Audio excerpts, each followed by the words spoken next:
कोकला छपाकी जुमेरात आईए, महंगाई इथों वाम दे शामत आईए। Hello friend, welcome back my YouTube channel life इस मिल्क में सब दोस्तों का खुश आमदीद। मुझे पूरी उम्मीद है कि सब दोस्त ठीक ठाक होंगे। इसी दुआ के साथ आज की वीडियो को करते हैं आगाज़। आज हम रिएक्ट करेंगे बहुत ही प्यारे इंसान की वीडियो के ऊपर। जैसे कि आप सब लोग जानते हैं, उनको बहुत ही मशहूर आदमी है, उनका नाम है नासिर मदनी। नासिर मदनी की वीडियो के ऊपर रिएक्ट करेंगे। उन्होंने मराना और खरोना की छतरोल की है और कैसे की है देखिए इस वीडियो में। वीडियो शुरू करने से पहले आप सब दोस्त जो मेरे चैनल पे नए हैं, चैनल को कहानी करें सब्सक्राइब। और ये वीडियो अच्छी लगी वीडियो को लाइक शेयर लाजमी करें। तो चलो करते हैं वीडियो शुरू। अलमरूफ कोरोना मॉडल साल मनहूस साल बलूस।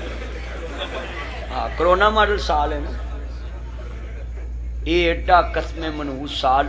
लोकी सानू आंदे हुंदे सी मौलवी जी कदी घरों खादा लै 6 महीने असीं घरों खादा, तुहानू ठंड पै गई हुण गां पुछोगे तो नहीं ना। सच्ची गल कर, मैं सीधी गल करना। जिन्हें बैठे सानू पुछदे हुंदे सी मौलवी जी कदी घरों खादा, हुण खादा तुहानू ठंड पई है ना। हुकूमत नूं भी पै गई, तुहानू भी पै गई। हुकूमत नहीं मौलवी घर नहीं बहिंदे। सुनो गल सुनो बड़ी वड्डी, जरा गल सुननी तवज्जो सीधा छड़ दे। मास्क कोरोना हाथ नूं लग जाएगा, नहीं हाथ च फड़ी छड़ दे छड़। साढ़े पंजाबियों के हाथ नहीं ना खलोंदे, बैठे होणगे कलीन दे धागे खिंची जाणगे, लैटरीन च बहणगे नंबर लिखी जाणगे, बसां च बहणगे सीटां पाड़ी जाणगे, होर कोई नहीं ते नासां जुजू कढी जाणगे। हथ नहीं खलोण देने इन्हां ने। मास्क नूं हथ नहीं लाईदा पुत्तर, कोरोना विच ना ना ना। मास्क हथ च फड़ो ना, सिर्फ धागे तो फड़ के इंज कन्ना ते पा लो बस। ये मेरा चन, मैं तेन समझाता है। मास्क हाथ च मलोगे तो कोरोना हाथ लग जू। अज इस महल्ले च ना चन मैं चाड़ना, पहले हुकूमत ने चाड़िया, 2 साल हो गए गरीब वेखन दा। बोलो चन हुकूमत ने चाड़िया तो वेखन ते गरीब ही आंदे सी असीं लियाउणी है तब्दीली। हुण नच्चण ये गरीब भी बहुता नचदे ही, रक्शे भर जाते सी भर भर। ये गरीबां नूं बहुती आखर आई हुंदी है, अमीर तो घरों नहीं निकलते। हाँ जी, अमीर कितों निकलते? आ गरीबां नूं आखर आई हुंदी अपने 5-6 बार रक्शे च पाए चल मेरे पास। सच्ची गल, यही नच्चण टप्पण जांदे ने। ते हुण 2 साल हो गए नच्चण दे ने। हुण गंढे पुछदियां दा रेट पुछदियां ही रोण लग पैंदे। आलू 150 तो टप गए ने। हाय हाय, कोकला छपाकी जुमेरात आईए, महंगाई इथों वाम दे शामत आईए। रियासत का हुक्मरान है, ये लफ्ज कहना मदीने की रियासत बनाएंगे, ये बड़ा कहना आसान। ताड़ियां दे गड्डियां दे गेट खोलने वाले भी होर ने, ताड़े ते हथ टुटे ने। सच्ची गल, इन्हां हुक्मरानां दियां ते गड्डियां दे गेट खोलने वाले भी होर ते बूहे खोलने वाले होर ते इन्हां दियां कुर्सियां कमा के इन्हां नूं कुर्सी तो लाउण वाले होर ते बिठाउण वाले होर ते जनाब जी इन्ने मुलाजम ते इन्हां दे मूंहां चमचियां ते जनाब बर्गर ते पीजे पाउण वाले होर। हाँ जी, इन्हां नूं जाने भला मदीने दी रियासत की हुंदी है। मदीने दी रियासत वेखणी ते मुस्तफा नूं वेख, कमली वाले नूं। जनाब जी अपने वास्ते कुछ मंगिया ही नहीं। साडे हुक्मरानां दी गड्डी दा गेट क्यों जी खोलदे ने मुलाजम के नहीं? ते नबी पाक जहाद ते हुंदे सी ते यारां नूं कहना तुसीं इह काम करो, मैं लकड़ियां जंगल चों इकट्ठियां कर लियाउणा। मुस्तफा दा ते करदार सी। भाई बच्चों बैठ जाओ गल सुनो त्यार। मुस्तफा दा बैठ बेटा नीचे बैठ जाओ जी, हजूर दा ते करदार ही है। अच्छा भी तुसीं कौमी असैंबली कदी वेखी है टीवी ते? कौमी असैंबली जिन्हें वेखी हाथ खड़े करो, जिन्हें कौमी असैंबली वेखी। उत्थे स्पीकर साहब बैठे हुंदे ने कुर्सी ते ओदी कुर्सी नूं घुमा के ते इंज करन वाला एक मुलाजम मगर खड़ा वेखिया कि नहीं? अल्लाह दी कसम, मैं कदी कदी वेख के आना है कि ये मुल्क दे कोलों तनख्वाह भी लेंदे ने ते बादशाह भी, जिवें इन्हां दे अब्बे ने अपनी जान दे के पाकिस्तान बनाया। सच्ची गल, और साडे वड्डियां कुर्बानी दित्ती ते सानू जलसा मंजूरी लैके करना पैंदा है।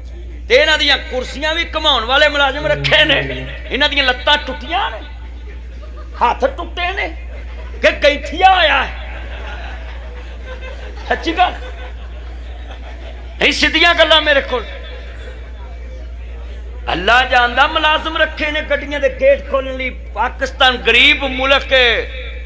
कहां जी गरीब नहीं, गरीब ਅੱਲਾ ਨਾਸਰ ਮਦਨੀ ਤੇ ਸਿੱਧੀਆਂ ਗੱਲਾਂ ਕਰਦਾ ਰਹਿਣਾ ਹੈ। ਜਿਹੜੀ ਰਾਤ ਕਬਰ ਚੋਂ ਆਉਣੀ ਜਿਹੜੀ ਆਉਣੀ ਉਹ ਤੇ ਆਉਣੀ ਪਰ ਗੱਲ ਸਿੱਧੀ ਏ। ਮੇਰੀ ਗੱਲ ਲਿਖ ਲਓ, ਅਸਾਂ ਤੁਹਾਨੂੰ ਹਜ਼ੂਰ ਦੇ ਦੀਨ ਦਾ ਨਾਮ ਇਸਤੇਮਾਲ ਨਹੀਂ ਕਰਨ ਦੇਣਾ। ਜੇ ਮਦੀਨੇ ਦੀ ਰਿਆਸਤ ਦਾ ਨਾਂ ਇਸਤੇਮਾਲ ਕਰਨਾ ਜੇ ਨਾ, ਪਹਿਲਾਂ ਆ ਕੁਰਸੀਆਂ ਤੇ ਗੇਟ ਖੋਲਣ ਵਾਲੇ ਦੀ ਛੁੱਟੀ ਕਰਾਓ। ਮੇਰੇ ਨਬੀ ਨੇ ਤਸਮਾ ਵੀ ਜ਼ਮੀਨ ਤੇ ਡਿੱਗਾ ਤੇ ਆਪ ਫੜਿਆ ਸੀ। ਮਰ ਜਾਂਦੇ ਸਾਰੇ ਉਹਨਾਂ ਛੁੱਟੀ ਕਰਵਾਣੀ ਤੇ ਸਾਡੀ ਪੁਲਿਸ ਵੇਲੋਂ ਬਾਹਰ ਖੜੀ ਰਹਿੰਦੀ ਵਿਚਾਰੀ। ਇਹ ਕੋ 30,000 ਤੇ ਨੌਕਰੀ ਕਰ ਦੇਣ ਚੱਲਿਆ ਤੇ ਮੁਲਕ ਦੀ ਮੁਹੱਬਤ ਲਈ ਨੌਕਰੀ ਕਰਦੇ। 30-40,000 ਕੀ ਤਨਖਾਹ ਹੈ। ਇਹਨਾਂ ਦਾ ਰੰਗ ਜਦੋਂ ਭਰਤੀ ਹੋਇਆ ਵੇਖਿਆ ਕਰੋ ਚਿੱਟਾ ਹੁੰਦਾ, ਜਦੋਂ ਰਿਟਾਇਰ ਹੁੰਦੇ ਨੇ ਕਾਲੇ ਹੁੰਦੇ ਨੇ। ਇੰਨਾ ਘੱਟਾ ਪੈਂਦਾ ਮੂੰਹ ਤੇ, ਸੱਚੀ ਗੱਲ। ਰੋੜਾਂ ਤੇ ਹੈਪਾ ਟੈਟਸ ਹੋ ਜਾਂਦੀ ਹੈ ਨਾ ਬੜਾ। ਸਾਡੀ ਗੱਡੀ ਤੇਲ ਇਹ ਪਵਾਉਂਦੇ ਇਹਨਾਂ ਬੁਲਾਇਆ ਉਹਨੇ ਪਵਾਉਣਾ। ਹਾਂ, ਕਾਰੀ ਸਮਾਨ ਨੇ ਤੇਲ ਪਵਾਉਣਾ, ਬੱਟੂ ਸਾਹਿਬ ਨੇ ਪਵਾਉਣਾ। ਗਰੀਬ ਦੇ ਸੱਚੀ ਗੱਲ ਕਰ ਰਹੇ ਹਾਂ। ਆਹ ਪਹਿਲੇ ਹਕੂਮਤ ਨੇ ਚਾੜਿਆ, 2 ਸਾਲ ਹੋ ਗਏ ਗਰੀਬ ਵੇਖਣ ਦਾ। ਸਹੀ ਗੱਲ। ਬੋਲੋ ਚੰਨ ਹਕੂਮਤ ਨੇ ਚਾੜਿਆ ਤੇ ਵੇਖਣ ਤੇ ਗਰੀਬ ਹੀ ਆਂਦੇ ਸੀ ਅਸੀਂ ਲਿਆਉਣੀ ਹੈ ਤਬਦੀਲੀ। ਹੁਣ ਨੱਚਣ, ਇਹ ਗਰੀਬ ਹੀ ਬਹੁਤਾ ਨੱਚਦੇ ਸੀ, ਰਕਸ਼ੇ ਭਰ ਜਾਂਦੇ ਸੀ। ਇਹ ਗਰੀਬਾਂ ਨੂੰ ਬਹੁਤੀ ਆਖਰ ਆਈ ਹੁੰਦੀ ਹੈ, ਅਮੀਰ ਤੇ ਘਰੋਂ ਨਹੀਂ ਨਿਕਲਦੇ। ਹਾਂਜੀ, ਅਮੀਰ ਕਿੱਥੋਂ ਨਿਕਲਦੇ? ਆ ਗਰੀਬਾਂ ਨੂੰ ਆਖਰ ਆਈ ਹੁੰਦੀ ਆਪਣੇ 5-6 ਬਾਹਰ ਰਕਸ਼ੇ 'ਚ ਪਾਏ ਚੱਲ ਮੇਰੇ ਕੋਲ। ਸੱਚੀ ਗੱਲ, ਇਹ ਨੱਚਣ ਟੱਪਣ ਜਾਂਦੇ ਨੇ। ਤੇ ਹੁਣ 2 ਸਾਲ ਹੋ ਗਏ ਨੱਚਣ ਦੇ ਨੇ। ਹੁਣ ਗੰਡੇ ਪੁੱਛਦਿਆਂ ਦਾ ਰੇਟ ਪੁੱਛਦਿਆਂ ਹੀ ਰੋਣ ਲੱਗ ਪੈਂਦੇ। ਆਲੂ 150 ਤੋਂ ਟੱਪ ਗਏ ਨੇ। ਹਾਏ ਹਾਏ ਕੋਕਲਾ ਛਪਾਕੀ ਜੁਮੇਰਾਤ ਆਈਏ, ਮਹਿੰਗਾਈ ਇੱਥੋਂ ਵਾਮ ਦੀ ਸ਼ਾਮ ਤਾਈਏ। ਪਿਓ ਵਾਲੀ ਰੋਟੀ ਖਾਣੀ ਔਖੀ ਹੋਈ ਏ, ਚਾਹ ਕੇ ਪਕਾਵਾਂ ਲੋਕ ਚੀਨੀ ਮਹਿੰਗੀ ਹੋਈ ਏ। ਕੀਤੀ ਕੋਈ ਖਤਾ ਜਿਹੜੀ ਅੱਗੇ ਆਈ ਏ, ਕੋਕਲਾ ਛਪਾਕੀ ਜੁਮੇਰਾਤ ਆਈ ਏ, ਮਹਿੰਗਾਈ ਇੱਥੋਂ ਵਾਮ ਦੀ ਸ਼ਾਮ ਤਾਈ ਏ।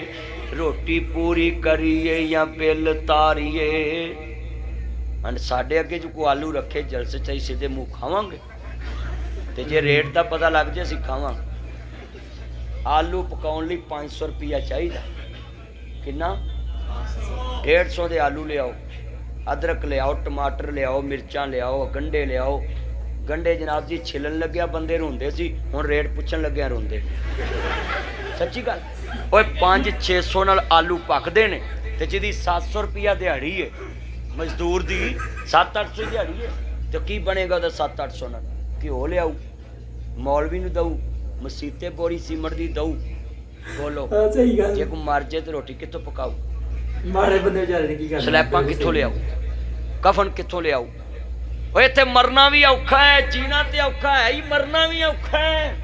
ਇੱਕ ਬੰਦਾ ਮਰਦਾ, ਅੱਧਾ ਟੱਬਰ ਨਾਲ ਲੈ ਕੇ ਮਰਦਾ। ਸਹੀ ਗੱਲ, ਕਰਜ਼ਈ ਹੋ ਜਾਂਦੇ ਨੇ ਲੋਕ। ਇੱਕ ਬੰਦੇ ਨੂੰ ਨੱਪਣ ਵਾਸਤੇ ਕਿੰਨਿਆਂ ਕੋਲੋਂ ਕਰਜ਼ ਚੁੱਕਣਾ ਪੈਂਦਾ। ਦੇਗਾ ਪਕਾਓ, ਉਹ ਕਰੋ, ਤੰਬੂਆਂ ਵਾਲਿਆਂ ਨੂੰ ਦਵੋ, ਦਰੀਆਂ ਵਿਛਾਓ। ਮੈਂ ਤੁਹਾਨੂੰ ਸਿੱਧੀਆਂ ਗੱਲਾਂ ਸਮਝਾ ਰਿਹਾ ਕਿ ਤੁਸੀਂ ਸੋਚ ਕੇ ਕੰਮ ਕਰਿਆ ਕਰੋ। ਸਬਜ ਬਾਗ ਨਾ ਵੇਖਿਆ ਕਰੋ। ਸਾਡਾ ਮੁਲਕ ਤਰੱਕੀ ਉਦਣ ਕਰਨਾ ਹੈ ਜਿਦਨ ਸਾਰੇ ਮੁਲਕ ਦੀ ਆਵਾਮ ਜਿਹੜੀ ਹੈ ਮੁਖਲਸ ਹੋ ਜਾਏਗੀ। ਅਸੀਂ ਤੇ 20 ਦੀ ਪਰਚੀ ਦੇਣੀ ਹੋਵੇ ਤੇ ਜੇਲੀ ਪਲੇਟ ਲਾ ਲੈਨੇ ਕਿ ਆ ਪਰਚੀ ਨਾ ਟੂਲ ਪਲਾਈ ਤੇ ਦੇਣੀ ਪਏ, ਤੇ ਫਿਰ ਸੜਕਾਂ ਵੀ ਤੇ ਇੰਝ ਹੀ ਲੱਗਦੀਆਂ ਜਿਵੇਂ ਕੁੱਤਿਆਂ ਰਜਾਈ ਪਾੜੀ ਹੁੰਦੀ ਹੈ। ਜਦੋਂ ਅਸੀਂ ਪਰਚੀ ਨਹੀਂ 20 ਰੁਪਏ ਦੇਣੇ ਤੇ ਫਿਰ ਮੁਲਕ ਕਿੱਥੋਂ ਚੱਲਣਾ, ਸੜਕ ਕਿੱਥੋਂ ਬਣਨੀ ਹੈ? ਸਾਡਾ ਤਾਂ ਕੰਮ ਸਿੱਧਾ। ਕਦੀ ਬਿੱਲ ਦੇ ਰੋਣੇ ਨੇ, ਕਦੀ ਕਿਸੇ ਦੇ ਰੋਣੇ ਨੇ। ਕਿਉਂ ਜੀ ਹੋ ਰਿਹਾ ਇੰਜ ਕਿ ਨਹੀਂ ਹੋ ਰਿਹਾ? ਤੇ ਅੱਛਾ ਮੈਂ ਤੁਹਾਨੂੰ ਇੱਕ ਗੱਲ ਦੱਸਾਂ, ਇਹ ਸਾਡੇ ਘਰਾਂ 'ਚ ਮਹਿੰਗਾਈ ਦੇ ਰੋਣੇ ਮੁੱਕਣੇ ਹੀ ਨਹੀਂ। ਜਿੰਨਾ ਚਿਰ ਅਸੀਂ ਝੂਠ ਨਹੀਂ ਨਾ ਛੱਡਣਾ, ਸਾਡੇ ਘਰ 'ਚ ਬਰਕਤ ਨਹੀਂ ਆ ਸਕਦੀ। ਤੇ ਸਾਡੇ ਘਰਾਂ 'ਚ ਤੇ ਬਰਕਤ ਹੀ ਨਹੀਂ। ਕਿਉਂ? ਅਸੀਂ ਝੂਠ ਬੜੇ ਬੋਲਨੇ, ਦਿਨ ਰਾਤ ਝੂਠਾਂ ਨਾਲ ਅਸੀਂ ਪਾਂਡਾਂ ਬਣੀਆਂ ਹੋਈਆਂ। ਬੇਟਾ ਬੈਠ ਜਾਓ, ਬੈਠ ਜਾਓ ਪੁੱਤਰੋ, ਬੈਠ ਜਾਓ, ਨਾ ਕਰੋ ਮੇਰੇ ਚੰਨੋ, ਨਾ ਸਤਾਓ, ਬੈਠ ਜਾਓ। ਘਰ ਮਾਵਾਂ ਨੂੰ ਸਤਾਉਂਦੇ ਜੇ, ਮਸੀਤੇ ਮੌਲਵੀਆਂ ਨੂੰ ਸਤਾਉਂਦੇ ਜੇ। ਮੈਂ ਤਾਂ ਘੰਟੇ 'ਚ ਤੁਹਾਡੇ ਕੋਲ ਦੁਖੀ ਹੋ ਗਿਆ, ਤੇ ਤੁਹਾਡਾ ਘਰ ਕਿੰਨਾ ਦੁਖੀ ਹੋਣਾ ਤੁਹਾਡੇ। अर्ज करना चाह रहे मीरा जरा ध्यान मेरे वाल हजूर दा तस्कराओ। मिटान वाले मिट जाएंगे, मेरे नबी दा नाम क़यामत तक बुलंद रहेगा। मैं ताड़े को नारा मरवाना में मिल के प्यार नाल जदों मैं कल मुकम्मल कर लवां ते ताजदारे खत्मे नबूवत दा सिर्फ नारा मौलवियां दा नहीं, हजूर दा सिर्फ नारा लगना। सब्सक्राइब करें, मुझे ये नेक्स्ट वीडियो के साथ मिलेंगे। अल्लाह हाफ़िज़।